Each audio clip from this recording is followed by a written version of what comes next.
Assalamualaikum warahmatullahi wabarakatuh. Sebelumnya perkenalkan saya Nabila Fitriani dari kelompok 5. Di sini saya sendiri akan mempresentasikan hasil kerja saya dengan judul Derajat Hadis dan Lakap-lakap Ulama Hadis. Baiklah, untuk mempersingkat waktu, di sini saya akan menjelaskan materi yang pertama tentang jenis-jenis dan tingkatan derajat hadis Rasulullah SAW.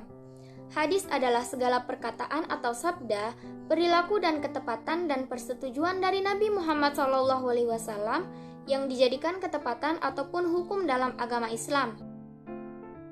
Secara umum, pengertian hadis Rasulullah SAW adalah catatan tentang yang pertama mengenai tentang segala sesuatu yang dikatakan oleh Nabi Muhammad SAW. Yang kedua, segala sesuatu yang dilakukan oleh Nabi Muhammad SAW. Yang ketiga, perkataan atau perilaku sahabat yang disetujui atau didiamkan oleh Nabi Muhammad SAW. Serta yang terakhir adalah perkataan atau perilaku sahabat yang dilarang atau dikomentari negatif oleh Nabi Muhammad SAW. Adapun keterangan yang dimana ada juga catatan khusus mengenai perkataan atau perilaku beberapa sahabat yang secara pribadi dan independen tanpa melibatkan unsur Rasulullah SAW yang juga dicatat dalam kitab-kitab hadis.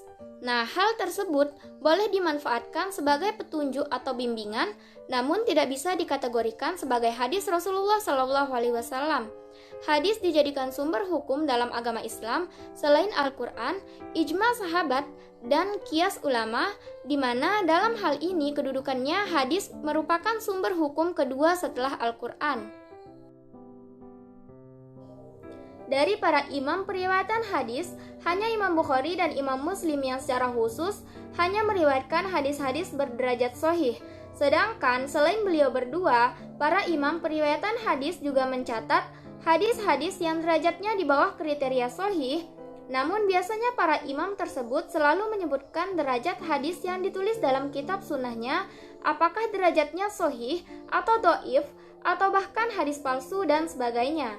Bahkan ada imam ahli hadis yang dimana secara khusus menuliskan bahwa beliau menulis tentang kitab yang mengumpulkan dan membahas hadis-hadis palsu saja dengan tujuan sebagai peringatan bagi pembaca agar berhati-hati jangan sampai menggunakan hadis-hadis palsu tersebut.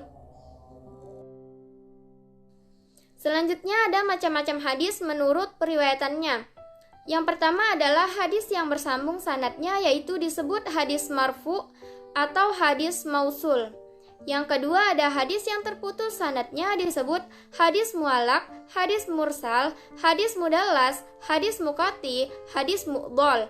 Selanjutnya ada hadis yang dilihat dari banyak atau sedikitnya perawi, yaitu yang pertama ada hadis mutawwir, yang kedua hadis ahad, yang terdiri dari hadis sahih, hadis hasan, dan hadis dhaif.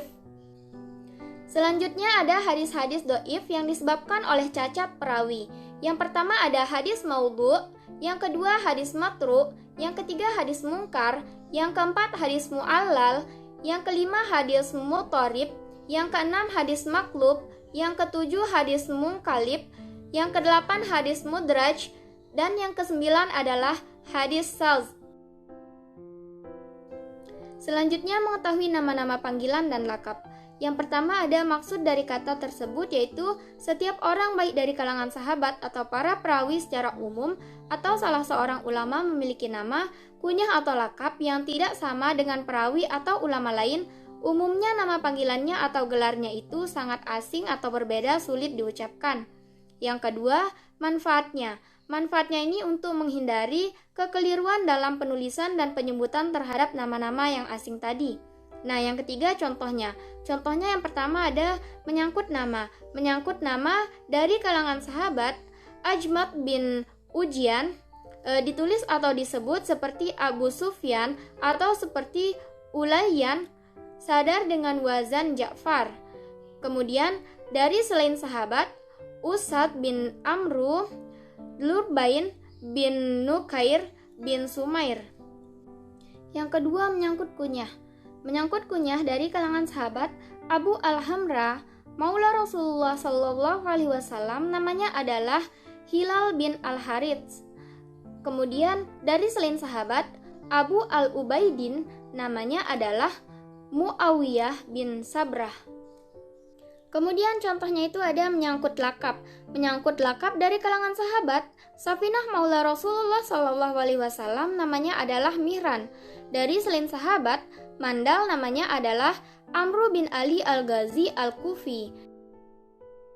Yang keempat ada kitab yang populer.